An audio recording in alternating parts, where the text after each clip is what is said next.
With the rapid advancements in technology, we constantly find ourselves relying on smartphones to make it through the day.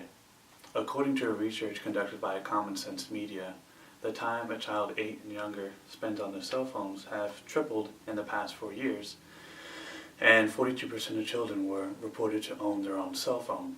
My purpose today is to persuade you to support limiting children's use of smartphones.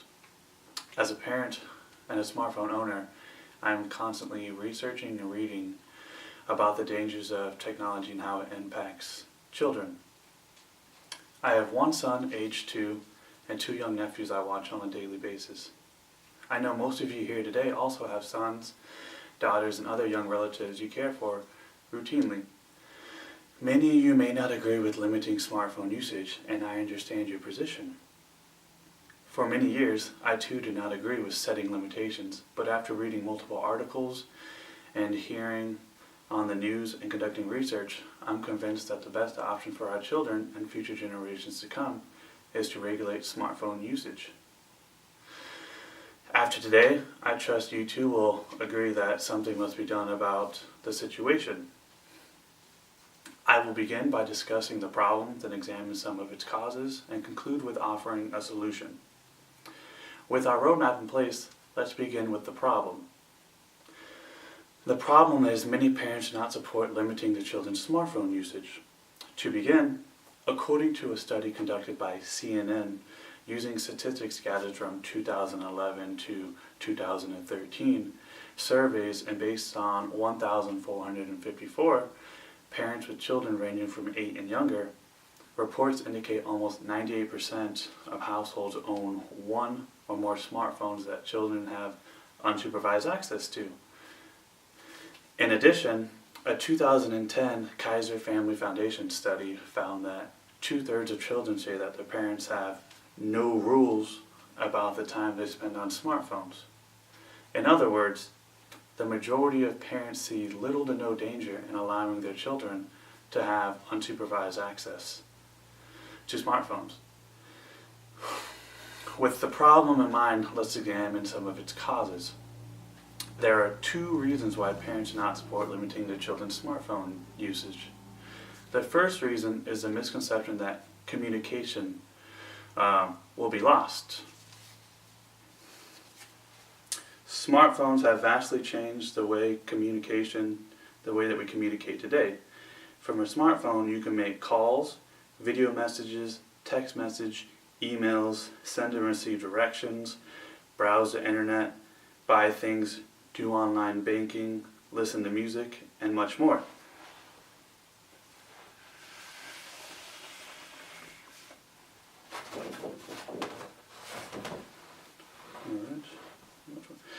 According to Pew Research Center, 1/4 of adults, 25%, feel that smartphones have brought their family closer together than their own family was when they were growing up.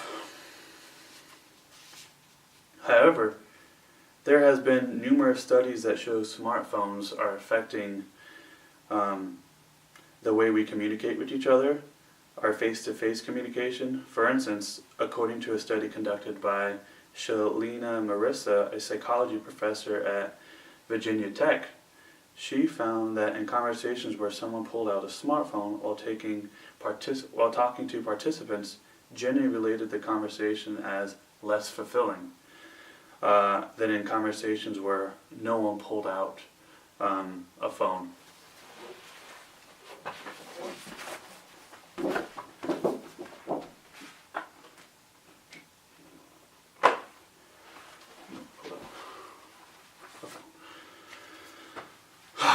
The second reason is the belief that children's education will be negatively affected. According to PBS Parents Guide to Children and Media, giving a smartphone to a school-aged child will provide them with additional ways of learning apart from traditional books in classrooms. With the device, they can access a lot of learning resources such as mobile dictionaries, encyclopedias, educational applications, and augmented reality flashcards. These apps can be regularly updated online to add new information, unlike actual published textbooks that remain stagnant over time. However, what PBS Parents Guide failed to mention was the negative effect smartphones have on children's education performance. When studying or in class, children can become easily distracted by the immediate access to social media such as Facebook, Instagram, Snapchat, and games, which entice children away from planned learning activities.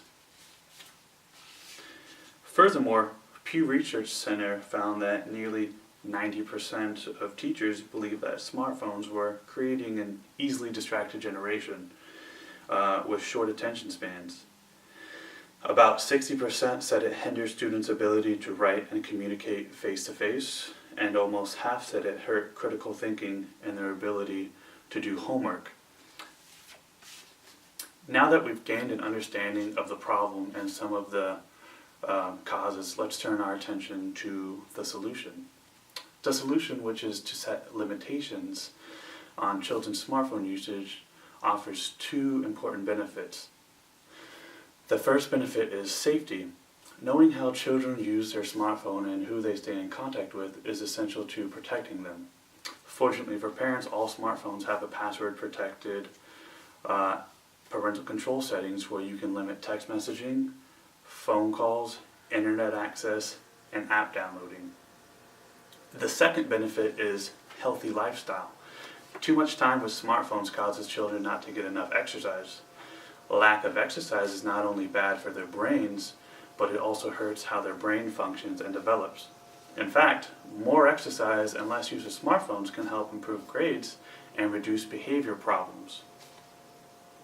In conclusion, limiting smartphone usage is essential to protecting our children. Let's review what we've learned today. First, we've learned that the problem is many parents do not support limiting their children's smartphone usage because the majority of parents see little to no danger in allowing their children unlimited 24-hour access to smartphones. Next, we learned two reasons why parents refuse to set limitations, which boiled down to loss of communication and the belief that limiting smartphones would negatively impact children's education. However, we now know that despite how close we believe smartphones have brought our families, it actually does the opposite and harms our face-to-face communication and relationships. We also know that giving a smartphone to a school-aged child will enhance their education is simply not true. In all actuality, it causes short attention span and hurts their critical thinking and ability to do homework. Finally, we learned the solution, which is to set limitations on children's smartphone usage. Offers two important benefits, which are knowing how children use their smartphone and who they stay in contact with is essential to protecting them. Also, how more exercise and less use of smartphones can improve grades and reduce behavior problems.